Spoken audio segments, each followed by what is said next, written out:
Okay, we're good. Fantastic. Hello, everyone, and welcome to the Finance Committee meeting. Today is May the 10th, 2023. And I would like to begin by acknowledging that we are privileged to meet on the unceded and the ancestral territories of the Squamish and Statliam nations. We'll begin with a recommendation. Is there someone prepared to make the agenda? Thank you, Celeste. And a seconder? It's anybody. Okay, go. April, thank you. Thank you. Any questions, comments? Seeing none, all in favor? We will say that that is approved. And we'll move on to the minutes, which are just a bit of reference material. These were approved on March the 8th at the open board meeting. And following that, we'll jump down to item number 5, information item, the quarterly financial report. And we've got Danielle and Elena, I knew Elena. Their names are beside this item, and so I'll turn that over to them. Thank you. Thanks. So really, Elena's she's done all the work on this, so I'll let her speak to it. But this is our third quarter financial results as of March 31st, 2023. And she's going to walk you through, she's going to pull it up on the screen and walk you through the format and our results as of March 31st. So go ahead, Elena.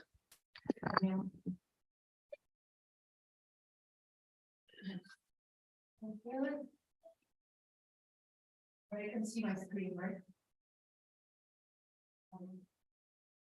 This Elena, maybe just talk into the mic. Yeah, thanks. this quarter financial report for 2023 year three quarters are in March. Has been submitted to the ministry in April, and this report and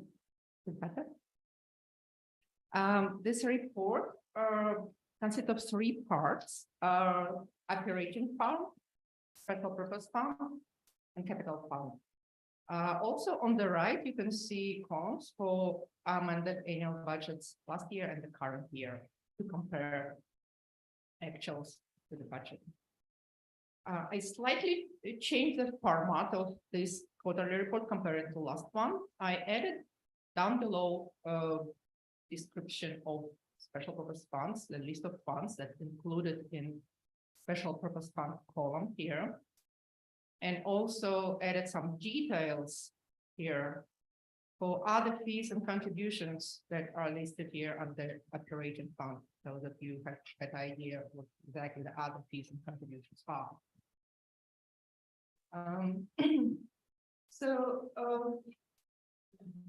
The total revenue is 55.6 million, and their total expenses is 56.3 million. That brings us to 0.6 million deficit before adjustments. This year would require an adjustment because it's our first year of local education agreement with Deloitte Nation, and it happened that the government transfer was late. It was deposited on April 14 instead of before March 31st. So we couldn't include it in revenue. It should have been part of the revenue, and I listed it here as a separate line item, $1,293,300 with our local education agreement with Deloitte Nation, and 22-23 full year, the first year of this agreement. So after this adjustment due to government transfer timing, we are in a surplus position of 0.6 million. And this adjustment, this timing adjustment, is a one-time adjustment. It will not be showing on Q4 interim reporting, and it will not be showing on financials. So it will be showing as we receive part of the rating grant. So 0.6 million surplus position, and we also have some funds operating grants are spent on purchases of capital items. Almost $1 million. It's slightly higher right now, so but this is what we have as of March 31st. and is fully funded by appropriation for prior year surplus. The percentages, you can see, percentage of actual revenue to budgeted revenue and actual expenses to budgeted expenses, 73% and 71% accordingly. Suggest that the district is on track to spend as budgeted, not more. And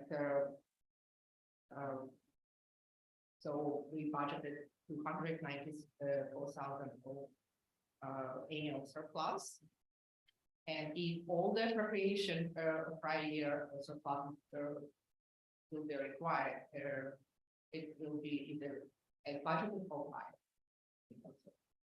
But it will depend on April, May. June. So are there any questions?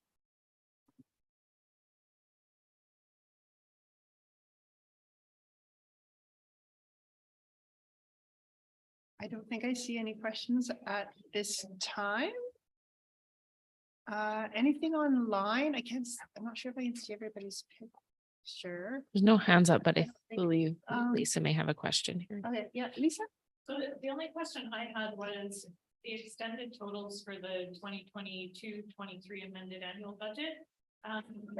We've just got the lump sum total for the revenue on that side. Is there a reason why we don't extend the line items under the revenue as well? Oh, we previously we didn't have budget forms, so the right, that's included them for, like, I have pages where it had. Yeah. We can extend them. Okay, I would love to see those if that's not too much trouble for next time. That'd be great. Thank you. And anyone else? Seeing nothing, I just wanted to thank you very much, Alana, for your work on that, and a special thank you for pulling that extra line for the local education agreement. That was really helpful to see that, and it's nice to know that well, in my opinion, probably a little bit more piece of trickiness to your accounting is right there in the forefront for everyone to see. So much appreciated. Thank you so much. All right, now. Oops, hold on. I have to get back to. Elena, you want to just stop sharing there? Okay, great. Now I can get back to the agenda. Okay, thank you so much.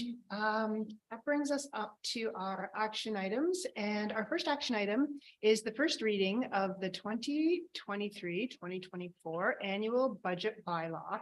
And I'm going to turn the floor over to Danielle and to Alana once again.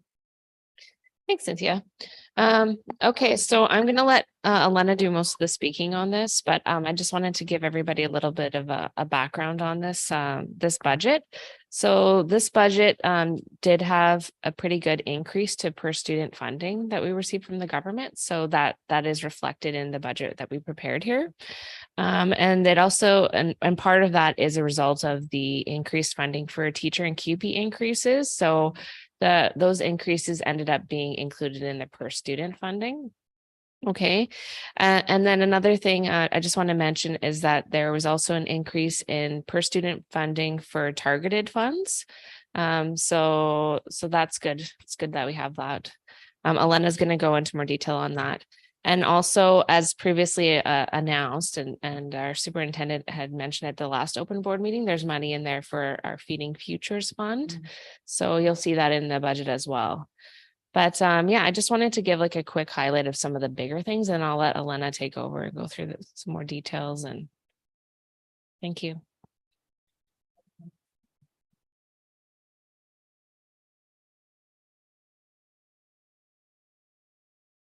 I will go right now to parts of this document summary. Which is now. Sorry, Elena, would you zoom in just a bit? That's okay.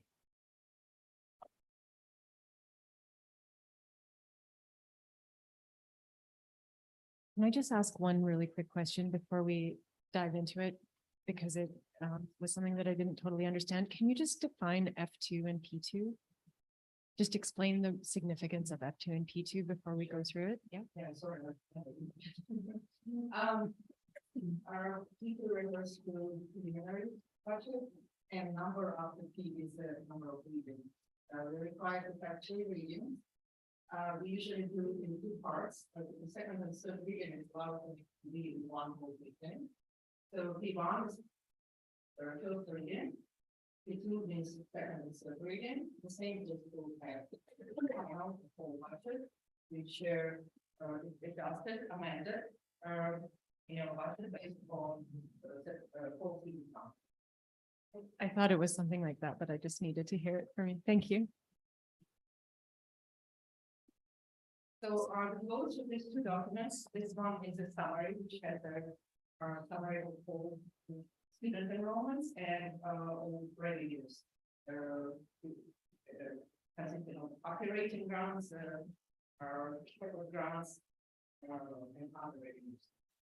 And the second document that we will go through later in more details all allocations for these revenues. That is the summary. So this budget, first reading of annual budget is usually the best estimate for next year, and it's based on conservative projections of student enrollments and operating and other grants that are already announced. So our budget development process includes consultation with stakeholders and with service language with schools. Feedback from partner group meetings that in February was incorporated in the budget, and also service language meetings with schools ensure that the services are aligned, budget aligned the best of our knowledge, the most recent information possible. So operation grants from the ministry is 59.7 million.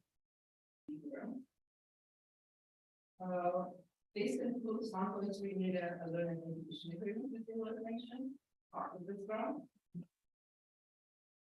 And this operating grant is based on increase per student amount that the ministry announced in March. And also there are district projected differences that might be slowing to be international student revenue is another source of our revenue. It is budgeted 28.2 APE student enrollment higher than current year budget, and 4.2 FTE international student year. And home sale remains here leading issue for international enrollment.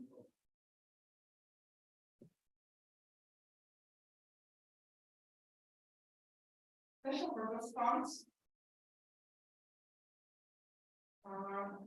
has only grants that have been announced by now or ongoing. The Learning Improvement Fund, Classroom Enhancement Fund, and community have been announced in the ministry along with operating grant, and other grants like Strong Start, Ready Set Learn in French French program are all waiting, so they haven't been announced, but they are ongoing, and we do that. You will see when we talk about allocation of this revenue, you will see that most of our cost features that are any differences, increase or decreases, and also the section of the fund are to match announced grants and estimated so far.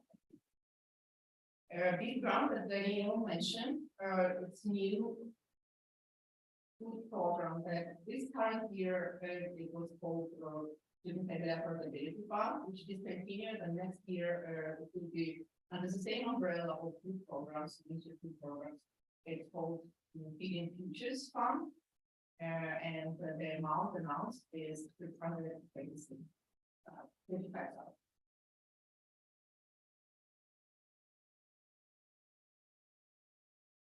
So total operating revenues, 73.8 million. Includes 0.6 million use of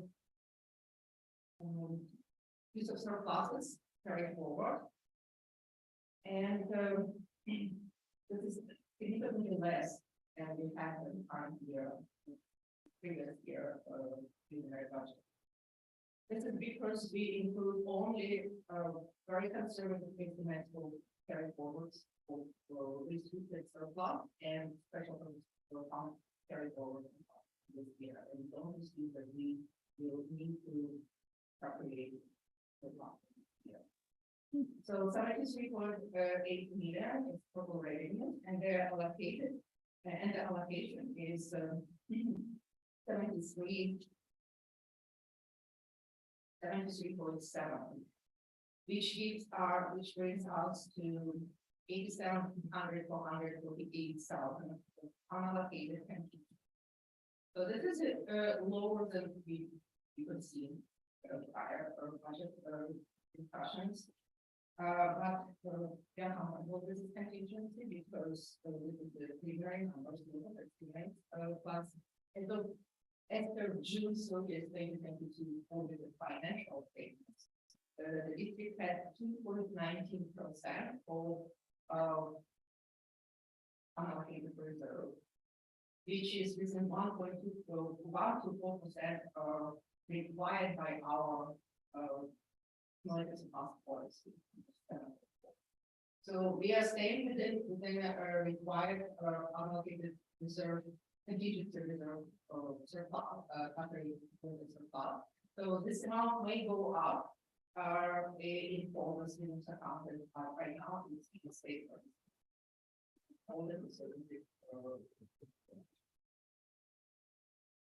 Any questions?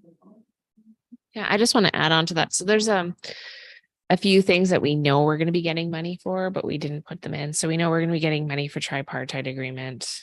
We just don't know the exact amount yet because we haven't actually submitted for next year's yet to the ministry. So we don't know that yet, but we know it's coming. And then also at the moment, there's we haven't been told yet how much we're going to be getting for funding any exempt staff raises. So we've been told we're not even sure if we're going to get funding, but they keep saying it sounds rosy. You're probably going to get funding. So we didn't include any money in that in there, but it looks likely. So there is like additional funds that we assume. There's also mental health grants that we know we're going to be getting. So there are additional funds going to be coming in. So it does look like a tight budget, but we're hoping to get a lot more in. So we'll find out. Some of those we find out over the summer, we find out in the fall. So they take a little while to trickle in. The mental health grant will probably be in the realm of like 50,000 or 50 to 55,000. And then the exempt staff compensation, I have no, I'd have to look. They might not even give us they may say you have to give increases of this much, but they may not fund all of it. So it's like, we can't really predict that. We're just guessing. It would be a complete guess. So we didn't put it in. And then, what was the other one? The tripartite, it'll be more than what it was last year. I think it was 278,000 or something like that. So we'll probably, because the price of everything goes up, like the cost of a bus driver, the cost of a bus, like gas prices, like everything's going up. So that will be increased because of that. Yeah. I mean, I just great finance department because I know with some of our concerns around sick bank and other increased costs of the district, we weren't sure if we were going to be able to have any surplus at all without having to borrow against contingency or am I saying the wrong term? That's correct, right? So Surplus, yeah. right. And despite the fact that we don't have everything in here, the fact that we still had a small surplus 99,000 without having to dip into that contingency, I think is actually a good news story and a bit of a thank goodness, right? Yeah. We were concerned that it might have been not dire because many districts that's what contingency is for, is to borrow again, so it's nothing to worry about if it happens in future. But considering how conservative we were, I think it's a very I think you have confidence that we're going to be able to provide the services that we're intending to provide next year, and we're in good, looks like we're in pretty good financial shape. Yeah, just to add on to that, so Elena will go over the sick leave piece, but this last year we spent 2.8 million on sick leave and we only budgeted at the beginning of the year 1.3 million. So we blew that out of the water. And then this year we didn't really know what to put in. So I think we originally put it in at 1.5, we bumped it up to 1.65 in the amended budget. We've already gone over the 1.65. So I can't remember what we put in. Elena will go over it, I think 1.7 or something like that for next year. May have to revise that in the amended budget or even the second and third reading, depending on what we feel like.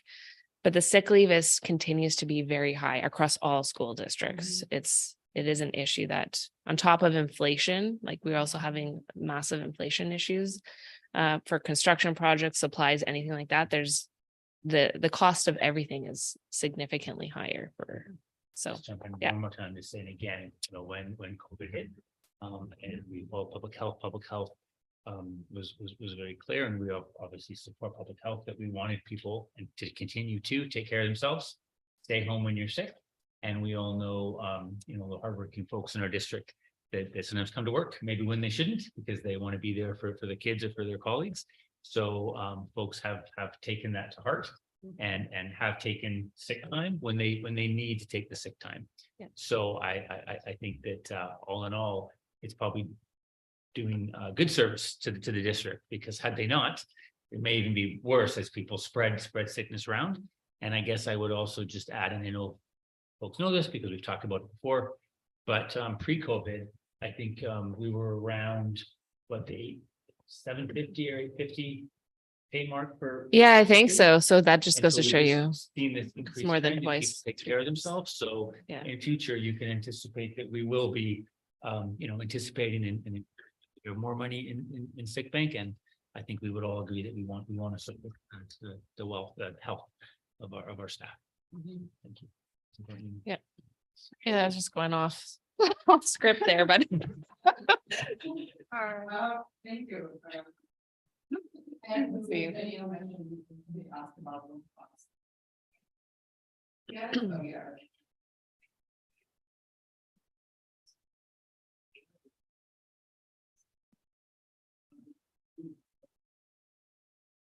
Also, 2000 also 130 meters.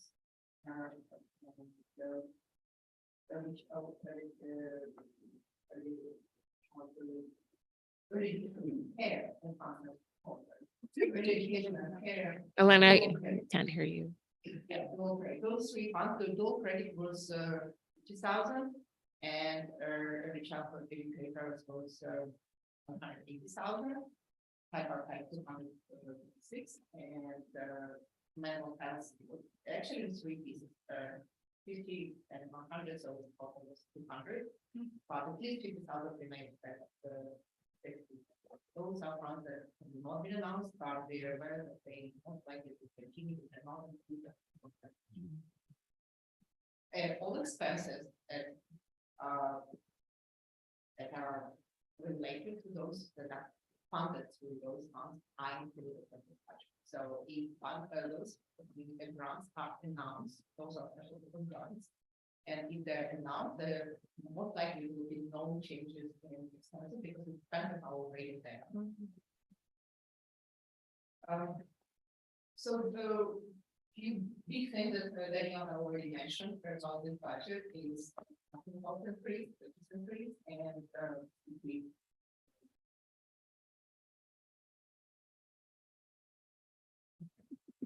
the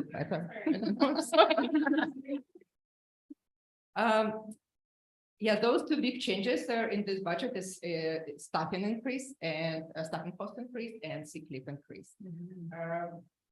So salaries and wages for teachers and support staff have been updated in the budget as per ratified collective agreements, including cost of living increase, which has also been announced at the. So, for example, excluded staff, what we did, we factored it in as if it would be exactly the same as for unionized staff. meaning 6.75% increase throughout the district. It may not happen, or for exempted and excluded staff, it may not happen the same way. It will depend on funding and our budget situation, but it's included for now, in the staff cost. Another big item is provisions for sick leave. Yes, we had 2.8 last year actual, and when we budgeted 2 million only. This year we budgeted 1.75 for teachers, and total including exempt and admin, excluding exempt and support, 2.2 million for sick leave provisions. We look carefully into the most up-to-date information to March 31st, actually to April 15, and projected and estimated that May and June may not have the same rates of absence as previous time. So another big change in this budget, the last but not the least, is changes in targeted funds. So the change we made, we excluded student success advisors from targeted funds. We budgeted now as district costs.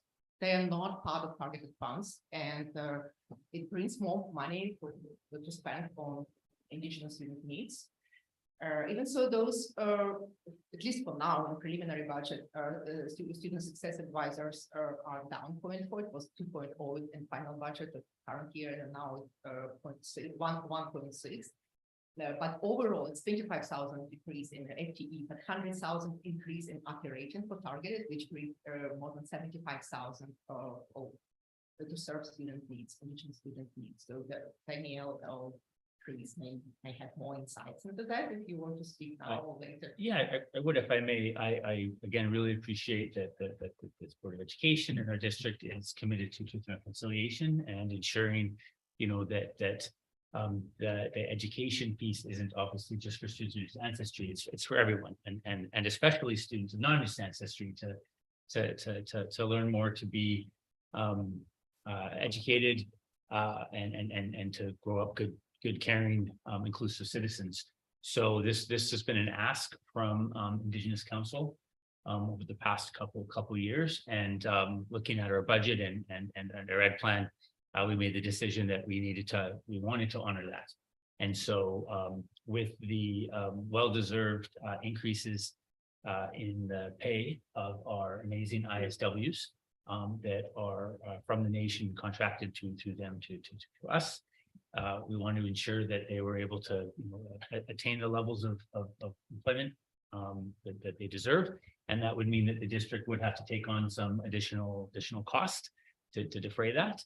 And felt that success advisors, who are again non-Indigenous teachers supporting kids in ancestry and the greater staff in working towards truth and reconciliation, felt that was a good cost to take on, and it works in the budget.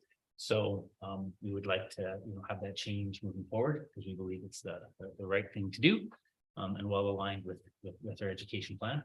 And I'll just speak to shared learnings as well. So shared learnings, I may, yeah, is $40,000 and of a almost $80 million budget. Not a lot of money, but again, had the district not taken that on, there wouldn't have been the budget in targeted funds to support shared learnings. Shared learnings is the opportunity for teachers of non-Indigenous ancestry to come together to learn with and from folks like Tanina and Shar, and to support one another, again, in supporting the greater learning community in Indigenous ways of knowing and doing. And we felt that we would not want to see that go away. That's a very important part of our education plan. So we did move those two items to operating, and would be putting that forward in successive budgets as well.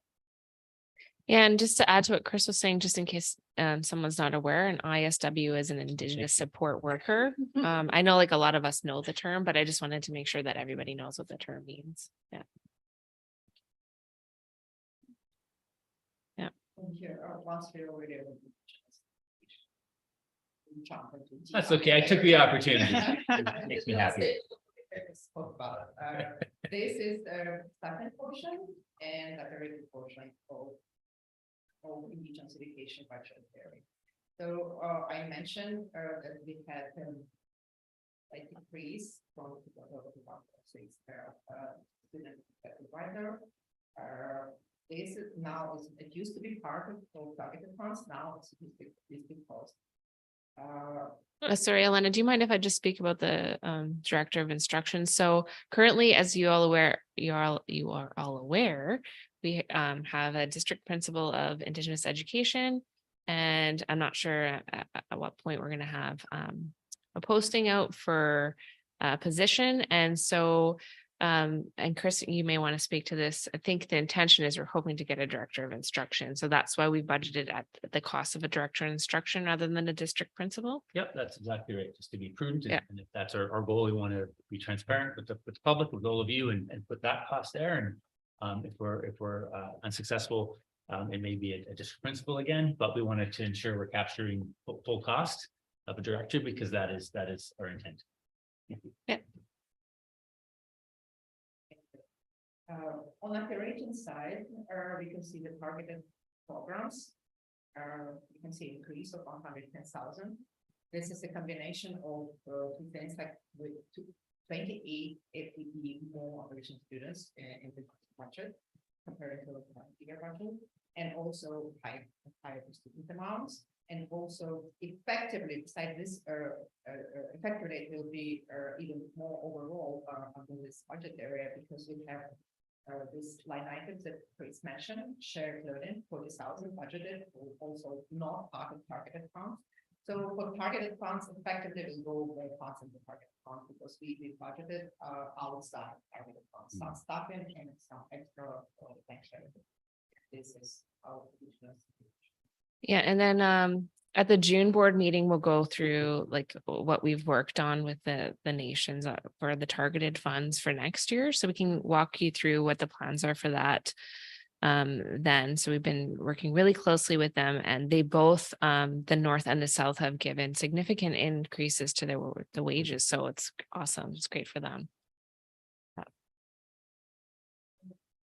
Now we'll go back to B1, square one. Learning services, and I will quickly go through, not sure what the timing is, like I finish very quickly. I can be longer.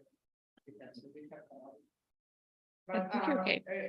I will go through to some increases in staffing and operation portions of the budget area, and I will start with in the order how they appear.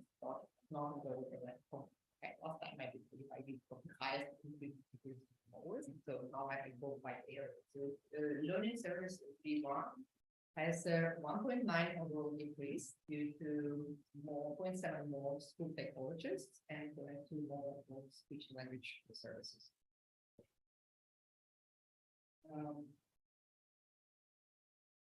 So I do want to check just to mention, so in our district budgeting process, right, in terms of what the asks were and needs were from community, which we absolutely support, was that increase in time for school psychologists, for the speech and language, etc. So what I'm hoping folks will recognize, and we can speak to them, are where we could, we took that feedback, and again, we want public to know we are listening, and we inform, we take into consideration, right, the consultation that we do.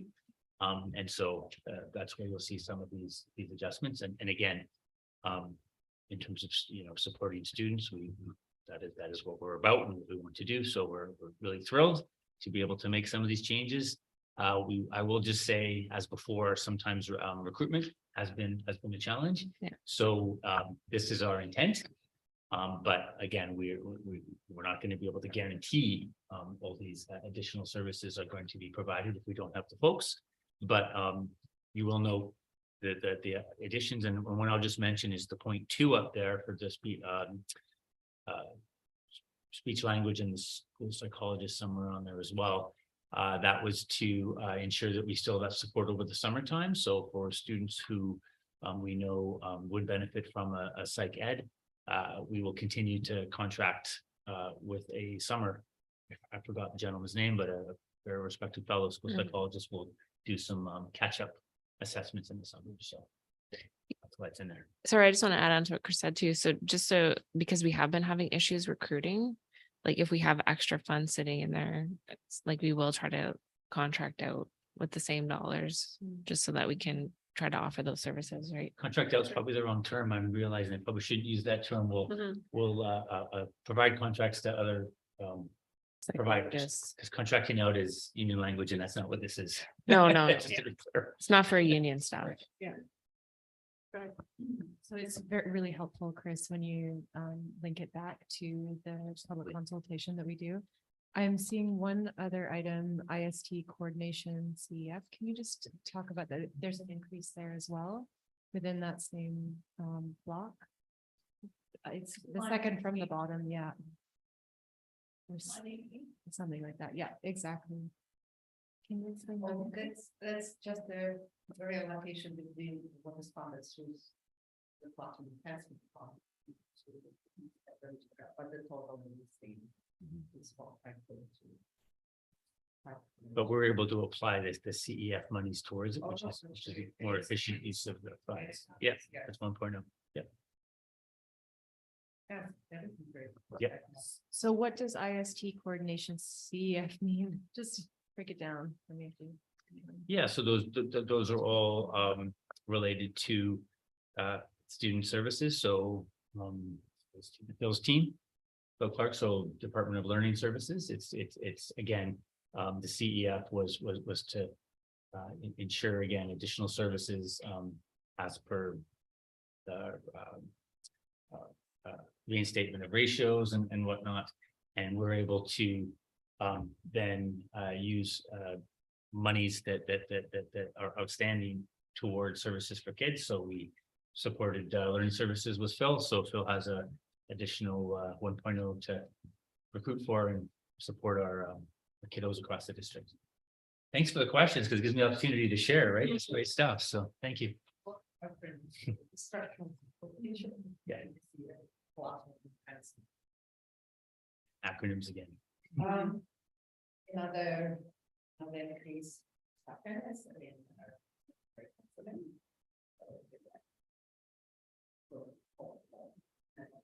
Makers. I increase in the kind of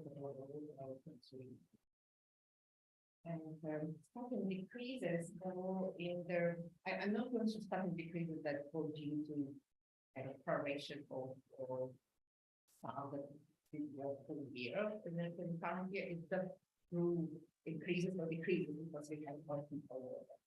So in starting decreasing happen the ones that we already talked about, which may go back, but it's not a budget. Another area is in attraction or transportation and ground services. Two.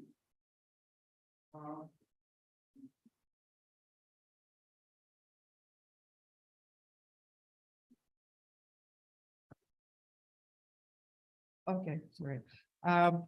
Supervisor point to decrease on the plant maintenance due to discontinuation of the position of supervisor of school services. Another decrease in staffing is under educational administration. F2. This is actually was overlap with the superintendent due to secondment. And the last decrease was business services. Sorry, F5. It's not decrease, it was an increase of 1.125 human resource support. The person now works full time. Any questions? Changes. Just make a comment, if you don't mind. I really appreciate the way that you went through this with us because it brought it to light in ways that reading it on my own couldn't. So thank you. The operating expense increase and decrease, ups and downs. So B1, learning services, we had 64,000 increase in occupational therapy for therapy. And in the Metairie Council operations, And I'll just interject for occupational therapists and physical. So we do have contracts with outside providers for that and their rates increased. So of course, we want to ensure we didn't want to diminish or decrease. So it's not actually a big, there's some improved services, which is great, but it's mostly to do with staffing costs. Yeah, there was they recently had a union settlement, so it was backdated, so it was a significant increase. I think it was like 13% or something. And then additional hours as well. Yes, there are additional hours Yeah. in there, but it's mostly staffing increase. on the educational technology, from book refresh, it doesn't happen every year, so that's why it's the decrease or increase depending whether we do it or not, like it's usually every second or third year, is it right? Chris? Or Yeah, every so- 2 years, every- Yeah, so for the benefit of newer folks, we did have a standing item each year that would grow or diminish depending on need. But when the districts were provided with additional monies for COVID, with the cessation of in-school education, and we had to ensure access to Chromebooks and all those things, we were given quite a lot of money, folks remember, and we were able to supply all of our families. And so we have that on a refresh cycle. And so this was the year to put some money back in again to support, but our schools' individual budgets also have monies for technology as well. So we focused on, I know it's always tricky because there's lots of technology out there and lots of devices. So this is our plan moving forward to have an amount kept at the district level, while ensuring schools have the monies as well to just keep things refreshed as we go. So that is a increase from zero, but it's a drop from the, I think, 210 that used to be there year to year. So we're really again thankful for that support. It was the federal government as well that kicked in. So we're on track now for refresh cycles. Thank you. Another two increases are on the professional development.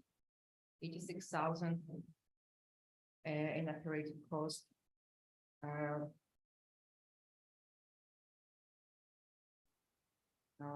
And also in the plant maintenance cost, another 87,000 due to cost pressure, inflation. So 84,000 we increased our plant maintenance operations overall. Just before Lisa's question, I just want to clarify too.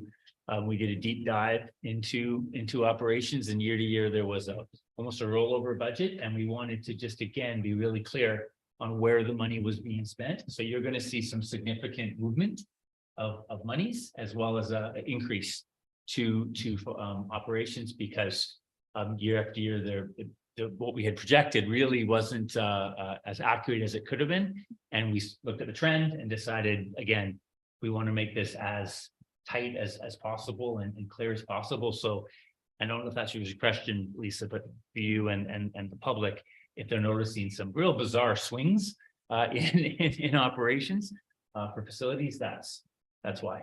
And we'll be monitoring this over the next couple of years to make sure we're appropriately supporting our facilities. Sorry, through the chair. Yeah, go ahead, Lisa. My question was more on an advocacy piece that we may be needing to do with the MyEd. The line item for 56,000 for MyEd BC. Am I under the impression that every school district has to fund MyEd? Would it not be a better advocacy piece to have the ministry just take that on? Sorry, I think, yeah, no, you can answer. This is not actually positively approved by parents. It's a reduction of our. From the ministry. Operation rather than food, and then the ministry Clause in They Jack pay that back they- a portion of they provide services for Mhm. others. Three pieces of it, it's like legal costs, the put together for most police for plus. And otherwise, to manage my head, also fall back of the operating grounds, and then the third piece is the net. Regeneration network. That's next generation. Next Next generation. generation. Mhm. How that can be, we don't know by now how much we just need current year, but they announced it. So they actually do fund it by taking it out of the Mhm. grant that they give us Mhm. for it. It is, okay, I agree. It may be simpler on the other side, but I don't believe, I think we do when we see, I can't remember what the percentage is, but it would have to do with an increase in a certain increase in enrollment Mhm. over projections, because they're not gonna stop providing us That's it. the access. That is not a very good accounting practice from the ministry. Sorry. Okay, sorry, continue.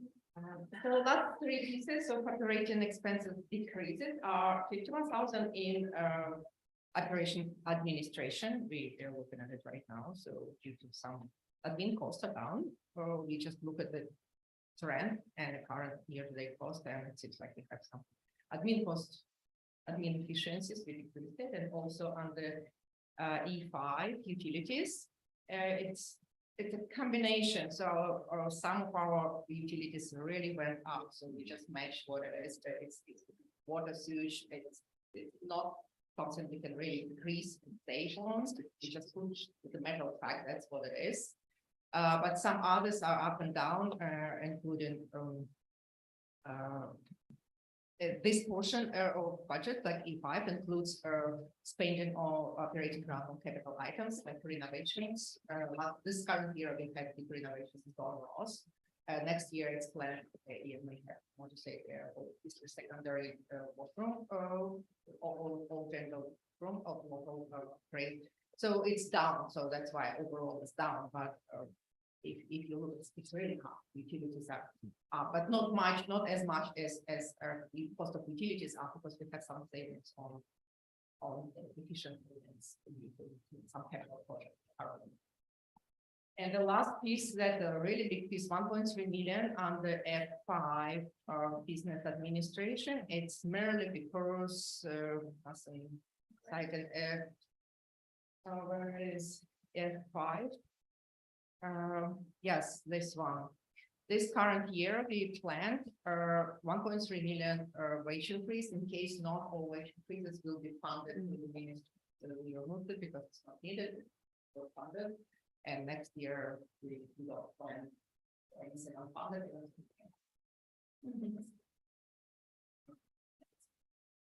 So this is the budget. Question. Thank you. Sorry for the mic. Okay, that's great. Elena, thank you so much. I think it's a really thorough presentation. I don't have any questions.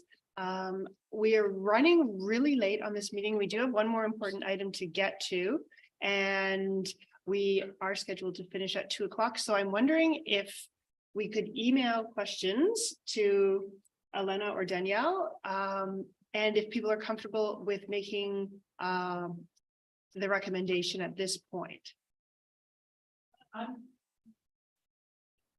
Would you like to go ahead, Lisa? Okay, thank you.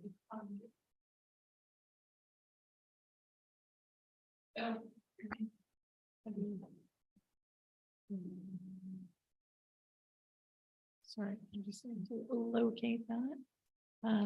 The Finance Committee recommend the Board of Education give first reading to the school district number 48 Sea to Sky annual budget bylaw for fiscal year 2023-24 on Schedule A as presented pursuant to Section 113 of the School Act, RSBC 1996 C412 as amended from time to time called the Act. And is there a seconder for that? April, thank you so much. Any discussion? Seeing none, all in favor? Thank you so much. Any opposed? Seeing none, that is carried.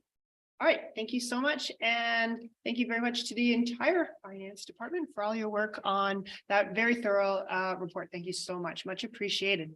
We'll move on now to Ian Curry, who has some information to provide us on the 2023-2024 annual facilities grant. Thanks for coming and joining us, Ian. We'll look forward to your words. Everybody's had a chance to take a look at the attachment, so it's very similar to how it's been presented in years past. This year's list represents 20 projects proposed under the annual facility grant funds this year. Our overall grant amount has increased this year. It's increased for all districts, and this year pumped in a little bit more money to the annual facility grant fund. So this year we're getting 1.180398 in funding, which is about 216,000 over what we got last year. So it's really great to see that. We're really appreciative of that increase. And then we've broken out just the spending list, and it's based on where there's identified needs in our facilities. I don't know if you want me to go line by line, but if you look at the list, there's a number of paving projects. We have asphalt repairs required at any of our sites, so we've got a fair number of projects identified there. One of them being here in the district SBO parking lot, so everybody sees that right here. And then we committed a slight change from other years. We're committing larger amounts to a few of our schools, so we've reduced the overall number of projects. Some of our and facility grant spending plans in the past were over 50 projects, and so this year we're right around 20, which is great. That's not including the intermediates that get broken out to various sites throughout the year. We fund one of our painters under the facility grant every year. And then so a couple of the schools that are getting the majority of funds, one is Old Sponge Elementary. We're doing south-facing windows and targeted window replacements on all windows in the school. That project is $227,000 in estimated cost. We're also going to do some much needed repairs to the Strongford portable on site there. So that works out to about $289,000 spending at Strongford Elementary. The next school that's receiving significant money this year is Malcolm Elementary. Thank you. So there's a number of projects identified at Malcolm. The main one being some structural repairs to the foundation of Malcolm Elementary. I don't know if everybody's noticed over the years that corner of that school appears to have sunk down a little bit. It's been stable for many years, but it is concerning, and so we've had a structural assessment and getting some repairs done this year. We're also doing some security upgrades at the school. We're replacing a piece of worn out playground equipment as well as resurfacing playground systems on the school. We're also going to paint the exterior of Malcolm. So the total investment in Malcolm through the facility grant this year is $264,000. Then we get down into staff at school. We're going to be continuing on the repave of the hard surfaces around that school. We did a portion of it last year. We're doing more this year. We're also demolishing the derelict teachers on that site, and then we will do doing some parking lot expansion. So we've been able to allocate all of the funds. We don't have surplus identified at this time, and this is, as I say, it's a proposed spending list, so it is put to you for review and approval. And I'll open the questions. Let's go ahead. Can you just describe what the concrete pad wet play area is at Brackendale? Sure, so last year there was some wooden play curtain equipment installed on the south side of the school. And it was just in a gravel area, and it ends up getting quite much wet when the kids are playing. So there's just a piece of concrete pad that's gonna be put there so that it's a better play area. Kids stay dry. Kids Yeah. stay dry. Got it. Thank you, Ian. Explaining that. Yes. Well, that's half the fun, wet play areas. Anything else? And sorry, you keep referring to it as a grant. Mhm. This is, It is. so we've got extra projects that we're doing within our budget, but this is over and above. Through a grant, sorry. So yearly we get every school district gets an annual facilities grant from the ministry, and it's for us, Yep. 1.18. So this is what we're spending it on. This is our spending plan. Okay. We do have stuff that we pay for separately, like the all gender washroom that Lena mentioned. Yep. So we will kick in funds to other things as well out of our district budget. But this is the plan specifically for that grant. Anything else? Ian, thank you so much for your presentation. And I think if memory serves me correct, I can see that there is some correlation between when we had our partners group meeting and discussed finances and the decisions that you have made Thank you. in this budget. And so I really appreciate that everyone is taking the time to listen to what our stakeholders have to say and our rights holders, what they have to say, and making these decisions to reflect both that information and our strategic plan. I think it's fantastic, and it just shows that everyone is really dedicated to making this the best possible place for everyone. So that is fantastic work. Thank you so much. That brings us to the recommendation, and if there is someone prepared to make that recommendation. The finance committee recommend the Board of Education approve the 2023-24 annual facilities grant as presented. And do the seconder. Thank you. April, any questions? Seeing none, all in favor? All right, and any opposed? All right, that is carried. Thank you so much. And that brings us to questions of clarification from the public. There's no questions. And that will bring us to adjournment. Seeing that we have concluded all of the business of this meeting, we will call this meeting adjourned. Thank you so much, everyone. Thank you so much to our special